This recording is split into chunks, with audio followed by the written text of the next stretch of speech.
चेहऱ्यावर एकदा तुम्ही हे लावून बघा, खूप फ्रेश वाटतं. काय लावलंय पुढे सांगतेच. त्याआधी आहोंना असते चतुर्थी आणि शनिवार सुद्धा, आणि गॅस चालू असताना हा रोग कोणाकोणाला आहे ना हे सुद्धा सांगायला विसरू नका. घरात एकाला जरी उपवास असेल ना तर सगळ्यांसाठी खिचडी बनते. इकडे होती गरम गरम खिचडी, दही, पापडी, त्यानंतर वेपर्स, असा काही दुपारचा बेत होता.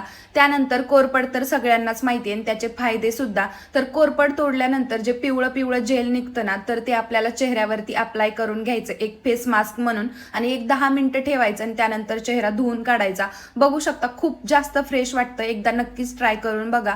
त्यानंतर संध्याकाळच्या वेळेमध्ये इकडे बनवला होता गरम गरम चहा आणि स्वयंपाक सुद्धा करायचा होता. तर चहा मी साईडला ठेवून आधी कुकर लावून घेत होते, कारण चतुर्थीचा चंद्र आज लवकरच होता, त्यामुळे पटपट स्वयंपाक सुद्धा करायचा होता. स्वयंपाक चालूच होता तोपर्यंत जादू घेऊन आला होता काहीतरी पोटली. त्या पोटलीमध्ये होते केक, कारण केक त्याला खूप जास्त आवडतो आणि रात्रीचा असा काहीतरी होता बेत. आजच्या पुरतं एवढंच व्हिडिओ.